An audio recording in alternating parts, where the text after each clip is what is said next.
Welcome to टैक्योन। आज हम करने जा रहे हैं जेई प्रीवियस ईयर क्वेश्चन है जेई एडवांस 2024 और टॉपिक है हमारा यहाँ पे देख सकते हैं आप इलेक्ट्रोस्टैटिक्स है, बट टेक्निकली देखा जाए तो एंगुलर एसएचएम का क्वेश्चन है।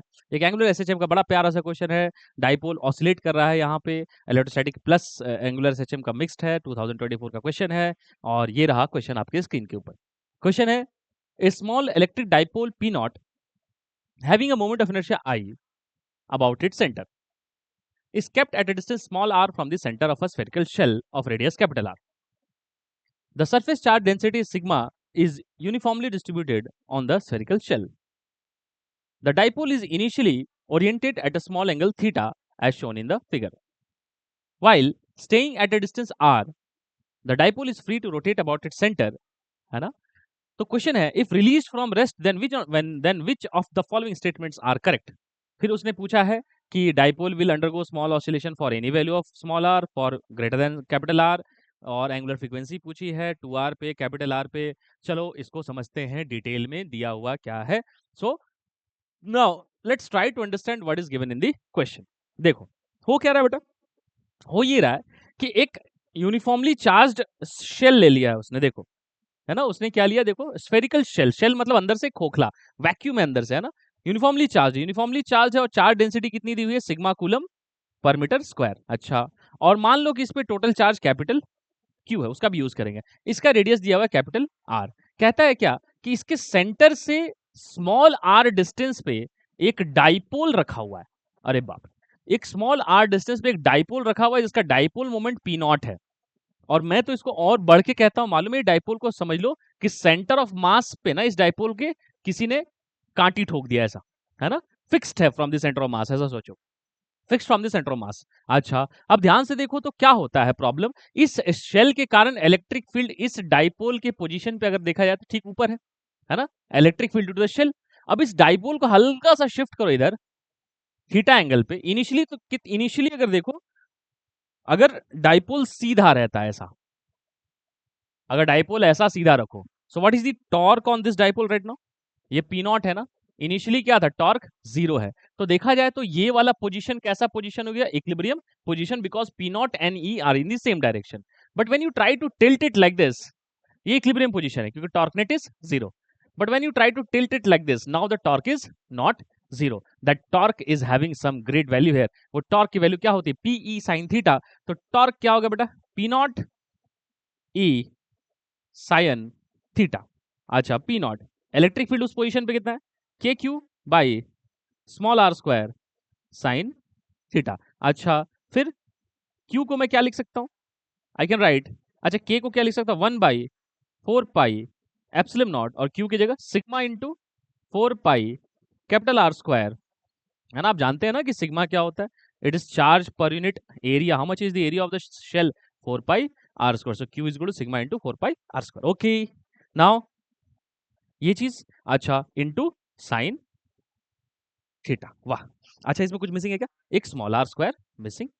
तो देखो ये है फॉर्मूला टॉर्क का।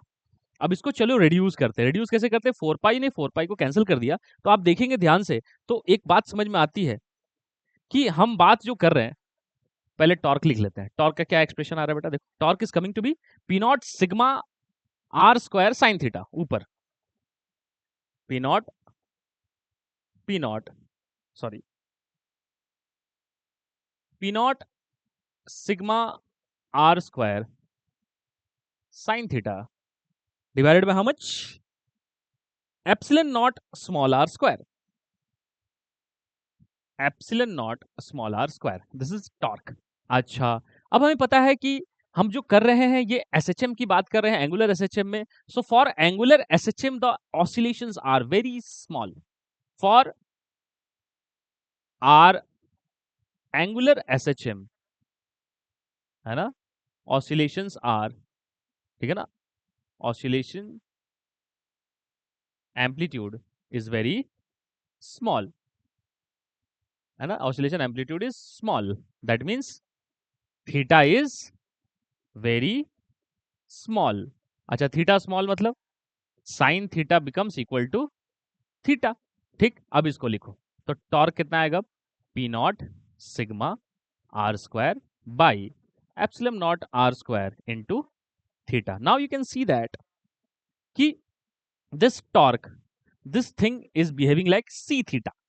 Torque equal to C theta. अब ये मैच कर गया ना एसएचएम की इक्वेशन से. आप बोलेंगे सर आप माइनस नहीं यूज कर सकते हैं माइनस. क्यों? क्योंकि माइनस है एक्चुअली, दोनों की डायरेक्शन देखो. The torque, the direction of theta is, can you see the direction of theta is this. ये है थीटा, है ना. अच्छा, what is direction of torque? Can you see that P naught cos इधर है, P naught sine. The direction of torque is this, मतलब outward. देखो तो the direction of torque is this.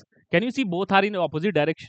तो torque and C theta is opposite direction. तो आप इसको देख सकते हैं कि ये माइनस लगेगा, बट मैं मैग्नीट्यूड में इंटरेस्टेड हूं इसलिए मैं माइनस नहीं लिखता हूं. अब इसको देखो ध्यान से. तो जब भी ऐसा टॉर्क आता है तो हमें पता होता है दैट ओमेगा इज, देखो torque equal to C theta होता है ना, तो ओमेगा स्क्वायर क्या होता है? ओमेगा स्क्वायर होता है सी बाई आई, है ना. तो ओमेगा क्या होता है? रूट सी बाई आई, है ना. आओ देखो तो ओमेगा की क्या इक्वेशन बन रही है. इस ओमेगा को क्या बोलते हैं बेटा by the way? Angular frequency, है ना. यही पूछा है. और I is the moment of inertia of the dipole. तो ध्यान से देखो तो ये है ना सी, यही तो है सी. तो ओमेगा की एक्सप्रेशन क्या बनती हुई नजर आ रही है? It's nothing but omega is how much? It's C. C is P naught sigma are square divided by epsilon naught are square और डिवाइडेड बाई आई. तो यही तो है ओमेगा. ठीक. अब चलो इस ओमेगा की वैल्यू को चेक करते हैं. दो जगह पूछा है उसने एंगुलर फ्रीक्वेंसी की वैल्यू, एक आर 2r पे, एक आर कैपिटल 10r पे. तो चलो तो ओमेगा चेक करते हैं दो जगहों पे. एक r इक्वल टू 2r पे और एक r इक्वल टू 10r पे. तो देखो तो ओमेगा क्या है, एक्सप्रेशन अपना देखेंगे अगर हम लोग, तो ओमेगा है P naught sigma capital R square by epsilon naught are square I. P naught sigma capital R square by epsilon naught are square I, है ना. अब ध्यान से देखो तो आर की वैल्यू कितनी है? 2r है. तो कितना आ रहा है देख, P naught sigma are square by epsilon naught 2r का होल स्क्वायर आई. तो आपको दिख रहा आता हुआ ये P naught sigma are square, 4r square है ना, तो आर स्क्वायर कट जाएगा. कितना आएगा? 4 एप्सिलॉन नॉट आई. क्या मैच कर रहा है? नहीं कर रहा है. देखो, है ना. The option is not matching with C, so option is different. तो देखो तो नहीं मैच कर रहा. और ये आर स्क्वायर यहाँ पे है ना, ये आर स्क्वायर और आर स्क्वायर एक दूसरे को काट देगा. तो देखो तो ये फाइनल आंसर जो आ रहा है वो कितना आ रहा है? P naught sigma divided by 4 epsilon naught I. उसने क्या दिया है? 2 sigma P naught by epsilon naught I. तो option is not matching, so C option is incorrect. Let's check for 10r. तो 10r के लिए चेक करते आ जाओ. Let's check for 10r. तो 10r के लिए अगर हम लोग चेक करें तो again P naught sigma are square, P naught sigma are square divided by epsilon naught 10r रखेंगे तो 100 R square divided by into I. R square cut जाएगा. तो देखो तो कुछ आ रहा है क्या? P naught sigma divided by epsilon naught 100 into I. अरे भाई ये तो मैच कर रहा है क्या? देखो तो पी नॉट, डी ऑप्शन देखे आप, P naught sigma divided by 100 epsilon naught I for r equal to 10r. Can you see that the value of angular frequency is root p naught sigma 100 epsilon naught i? That answer is matching, so option D is correct. So option D is correct and option C is incorrect. Let's check the option A and B now. अब देखो A में क्या कहता है? Dipole will undergo small oscillation at any finite value of r. What nonsense. देखो अगर मैं r की value less than capital R ले लूं तो, if you are taking small r less than capital R, मतलब if you are inside the shell, what is the electric field inside the shell? The electric field inside the shell is 0, so there will be no case of, there will be no case of what? Torque, so there will be no oscillations, है ना. तो बोलता है the dipole will undergo small, नहीं oscillation होगा ही नहीं अंदर में, क्योंकि अंदर में इलेक्ट्रिक फील्ड ही नहीं है. इलेक्ट्रिक फील्ड नहीं तो टॉर्क क्यों लगेगा? टॉर्क नहीं लगेगा तो ऑसिलेशन नहीं होगा. So small r must not be less than capital R. Yes, if the small r is greater than capital R, then at some r oscillations will be possible, which is the option B.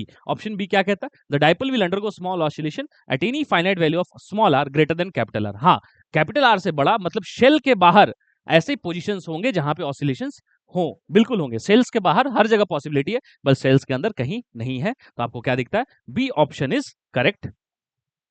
B option is correct, but A option is incorrect. Why? Because electric field inside is zero, there is no case of torque. Okay, तो ये थी आपकी question 2024 की। I hope ये बात आप समझे होंगे। अगर आपको ये बात समझ में आई है तो ठीक है, सपोर्ट करें हमें। अगर नहीं समझ में आई है तो कमेंट्स में लिखें। Till then take care.